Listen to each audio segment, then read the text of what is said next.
Doutor Felipe, tire aqui um papelzinho. Quem será? Ricardo Nunes. A câmera vai pegar aqui. Igual. Já temos aí o Ricardo Nunes? Então vamos rodar o Ricardo Nunes.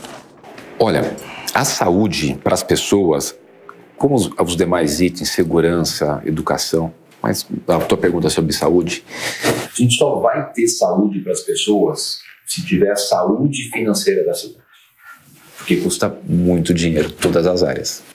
A saúde, né, eu gosto de contar para as pessoas para a gente poder ir fazendo esse exercício. Por exemplo, para fazer uma UPA. É importante esse exemplo. Quando eu construo uma UPA, o prédio, e equipo ela, na média, eu invisto 10 milhões de reais para construir. O custeio é de 5 milhões por mês. Todo mês, 5 milhões. Para pagar o médico, o enfermeiro, o medicamento, funcionários. Uma UPA custa 5 milhões por mês. Quando eu abri o hospital lá para câncer, que chama Centro de Alta Tecnologia Oncológica Bruno Covas, o nosso investimento é de 37 milhões por mês. Então é um centro de tratamento oncológico que eu abri, que tem PET scan, tem cirurgia por robô, igual tem eu não vou falar o nome para não fazer propaganda, igual tem nos grandes hospitais mais caros do nosso país, de primeira linha. Uhum. Primeira linha. Então, um equipamento desse que você atende 10 mil consultas por mês, 4 mil exames, 400 cirurgias, que está salvando tantas vidas, por que eu estou falando? Porque custa dinheiro. A questão da saúde, ela é fundamental e é por isso que eu abri muitos equipamentos. Só de UPA, eu já inaugurei 18, esse ano ainda entrego mais 4 e ano que vem mais 8. 18 é muito, é pouco? É muita UPA, porque até 2016 eram só 3. Então, de 17 para cá foram 27, das 27 eu entreguei 18, entrego mais 4, portanto 22. Quer dizer, o que eu fiz nesse pequeno espaço de tempo é mais do que anos e anos e anos as pessoas não conseguiram fazer. Centro de dor crônica, não tinha nenhum, inaugurei 6.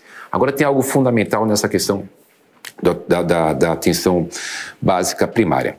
A questão do Programa Saúde da Família, que são aqueles agentes de saúde da família que vão na residência, que a gente ampliou muito, né? Eu ampliei em mais de 30% e que a gente vai continuar ampliando, porque ele vai lá e dá orientação para as pessoas, tira a pressão, acompanha, leva para a nossa UBS. Nós temos 474 UBSs, são 30 hospitais. Por falar de hospitais, desde a fundação da cidade de São Paulo, 1554, até 2020, foram feitos 20 hospitais.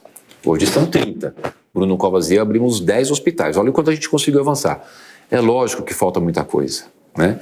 Mas tudo isso foi possível porque a gente cuidou da saúde financeira. Pra você ter uma ideia, o orçamento da saúde em 2016 eram de 10 bilhões de reais. Eu dobrei. Hoje são 20 bilhões de reais. Funcionários, colaboradores. Até o Haddad de 2016, eram 86 mil colaboradores. Hoje nós temos 118 mil colaboradores. Olha o quanto a gente ampliou de funcionários na nossa saúde. Ampliamos UPA, UBS, hospitais, centro crônica, né? E essa ação fundamental da saúde de estratégia da família, que são os agentes indo nas casas. A gente está ampliando e a nossa proposta é poder ampliar ainda mais e a gente vai conseguir fazer por quê? Porque nós conseguimos fazer com que a saúde financeira da cidade, que a grande praia que eu conheço é a questão das finanças. Eu fui vereador durante 8 anos, eu acompanhei a questão orçamentária durante 8 anos, fui relator de orçamento várias vezes, relator da LDO, me tornei um especialista em finanças públicas da cidade e, portanto, isso tem possibilitado esses grandes avanços. Bom, vamos lembrar que o candidato Ricardo Nunes, ele é candidato à reeleição. Por isso ele tem aí na ponta da língua bem os números da prefeitura, né? Porque hoje ele é o nosso prefeito. Mas eu já vou passar para o doutor Túlio para ouvir a sua opinião a respeito da resposta do candidato. Porque até aqui em off ele fez uma pergunta, porque hoje eu fui analisar os números da saúde e eu tinha visto que a ideia, o orçado em despesa para esse ano é de 15 bilhões e meio salvo engano, e que a receita estava orçada em 16, mas ele fala em 20. E aí o senhor me explicou, eu já gostaria que o senhor explicasse. Eu não sei quando ele falou 20, que número que ele quis usar na cabeça dele, mas me parece evidente que ele está falando que é o quanto será executado ao final de 2024. Tá. O 16 bilhões pode ser o projetado para o gasto da saúde. Tá. Mas existe durante o ano a possibilidade dele remanejar a verba de outras dotações orçamentárias para suplementar a saúde ou até por excesso de arrecadação ele conseguir compor esse valor de 20 milhões de gastos efetivos em saúde. Mas é um belo número, né?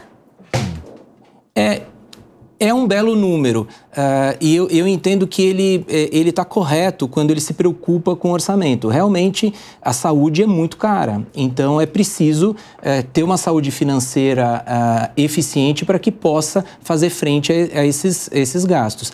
Agora, o que me chamou a atenção é que, mesmo diante desses gastos, ainda existem problemas graves na área da saúde, né? Então, nós precisamos, eu acredito, de algumas propostas um pouco mais criativas, diferentes, na área de tecnologia para redução de custos, prontuário unificado, eletrônico, e como que ele vai resolver essa questão de fila de exames e especialidades, porque mesmo com todo esse gasto, ainda nós temos esses problemas. Então, ele está correto no ponto que ele se preocupa, é fundamental realmente se preocupar com o orçamento, mas é preciso agora saber usar o dinheiro, então, para resolver esses problemas que ainda remanescem. Sim, e só complementando a sua fala, eu tenho aqui um dado do portal G1, que ele diz o seguinte, que está aqui,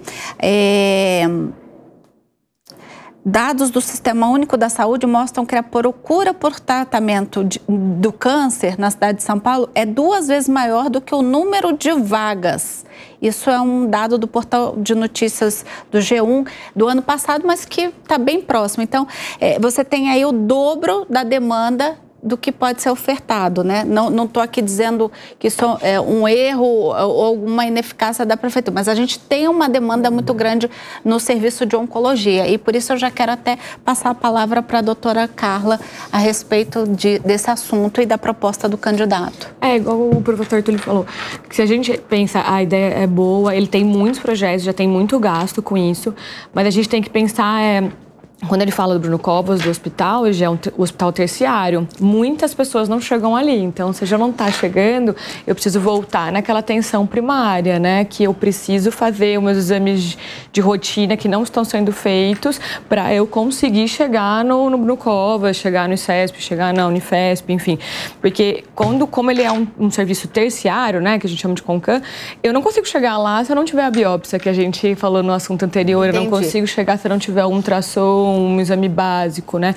Então, esse recurso tem que ser bem direcionado e aí eu concordo que o hospital precisa de muito recurso, o Bruno Covas, né? O hospital oncológico como todos os outros, só que a gente sabe que por mais que tenha todo esse recurso, ainda falta muito recurso, né, porque o sistema de oncologia mesmo é um tratamento caro, então se eu consigo melhorar e gastar mais dinheiro numa prevenção, né, na parte primária, na vacinação, nos exames preventivos, talvez eu gaste menos lá na frente, orçamentário, pela questão que eu vou ter mais cura, porque eu vou estar tratando um tumor muito menor, eu vou ter menos internações, menos intercorrências.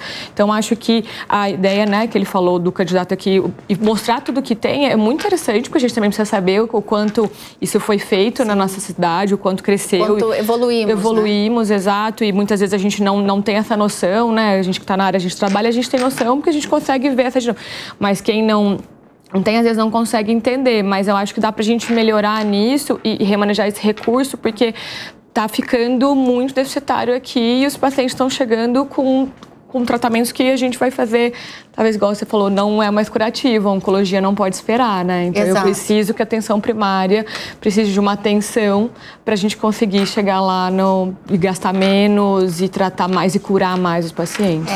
Os números da cidade de São Paulo são muito grandiosos, né? A gente fala de um orçamento de quase 112 bilhões de reais por ano. Só na saúde, 20 bilhões São números muito expressivos, né?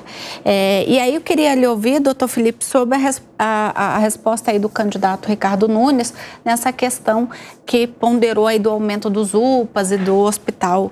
Muito bem, muito bem. Então, lembrar que essa pergunta que a gente fez a ele foi sobre a atenção primária à saúde.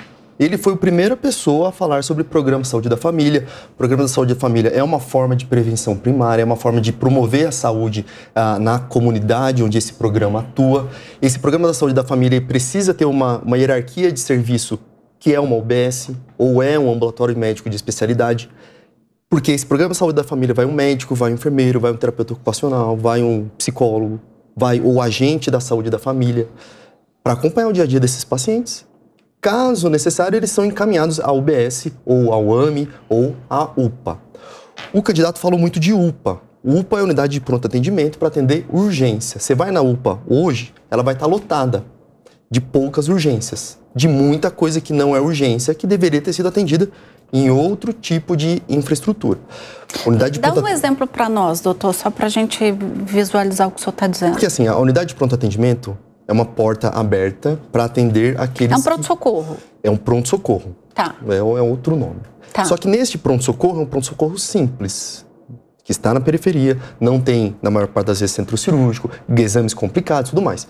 É um lugar para você se machucou, você está doente, você descobriu uma coisa nova, para você ir lá. Tá bom? Fazer um atendimento de urgência. Não é lá, a UPA não é lugar para você medir pressão arterial, para você ver se você está com diabetes, para você renovar a receita de remédio de diabetes, para você renovar a receita de pressão arterial. Não é para isso. E muitas vezes é usado para isso. E essa deturpação do instrumento é o que leva ao uso excessivo pela população em volta ali, por coisas erradas, por motivos que, infelizmente, eles não têm outra solução, né? Então, às vezes, o candidato ele não está querendo atacar, ou faltou o estudo a ele, que a UPA é ótima, eu acho que precisa ter sim, mas ela não é a única solução. Com mais UPA, a gente não vai salvar a saúde de São Paulo. Não vai diminuir a fila. Pode você me permitir, então, fazer uma pergunta nessa linha? Eu sei que hoje o Programa de Saúde da Família em São Paulo atende mais ou menos 50% da sua capacidade ou do que deveria ser atendido.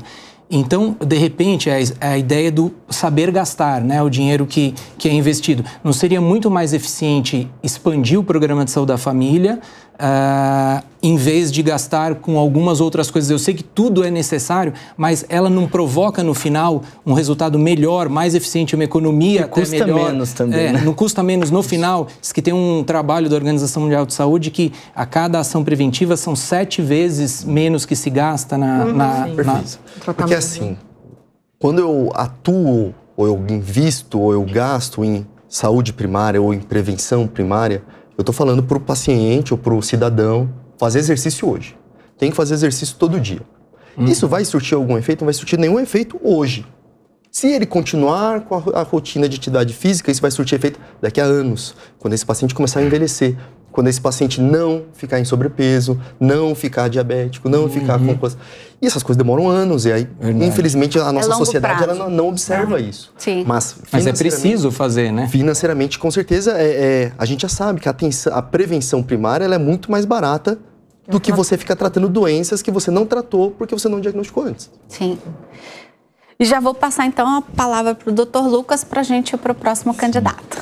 É interessante que isso dá para a gente ver com bastante facilidade que é um candidato que ele já se posiciona como quem tem a máquina na mão, né? Então, ele já fala muito sobre dificuldades fiscais, a necessidade de saúde fiscal para você poder efetivar as políticas públicas, porque ele já consegue ver essa dificuldade com mais facilidade. A máquina está na mão dele.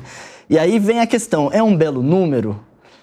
É difícil de dizer que é um belo número, porque ainda que seja um número muito grande, é um número para atender as demandas de uma cidade de um tamanho faraônico também. E aí a gente tem um grande problema que é o orçamento, ele não cresce na mesma medida que cresce o custo com as despesas em saúde. Porque as incorporações tecnológicas, elas fazem necessariamente com que o custo da saúde ele cresça de uma forma muito maior do que o que cresce o orçamento. E aí a gente tem grandes outras dificuldades em razão desse aumento de custo, que são inúmeras desalocações orçamentárias, que elas surgem às vezes fora da vontade do gestor, por exemplo, via judiciário.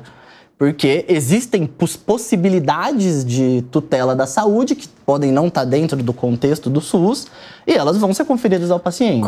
Como, por exemplo, um paciente que, numa ação emergencial, pede para o SUS pagar um remédio de milhões porque exatamente. Exatamente. Isso, exatamente. Porque é essa questão. A possibilidade de prolongamento da vida com o passar do tempo e o desenvolvimento tecnológico, ela é sempre maior. E a gente tem um desenho constitucional de direito à saúde, que é um desenho universal e integral. E o judiciário entende isso de uma forma bem explícita a condenar o poder público. Então dá para ver que ele tem essas preocupações. Eu acho isso bastante importante. Eu concordo bastante com o Dr. Felipe nessa questão da saúde da família. É bastante interessante ele trazer esse conceito e essa ideia, porque a política de saúde da família, ela custa menos, ela vai exatamente no viés preventivo, que é um dos princípios do próprio SUS. As ações de prevenção, elas são prioritárias. Só que eu acho que, trazendo isso, a gente também esbarra em uma questão que o Dr. Felipe falou muito bem, que é papel do poder público, mas não foi trazido muito pelo candidato, que é a necessidade de letramento em saúde. E letramento em saúde é exatamente isso, o que o cidadão ele entenda onde ele deve ir. Tá. Por que o cidadão tem uma dor de cabeça e ele vai para uma UPA?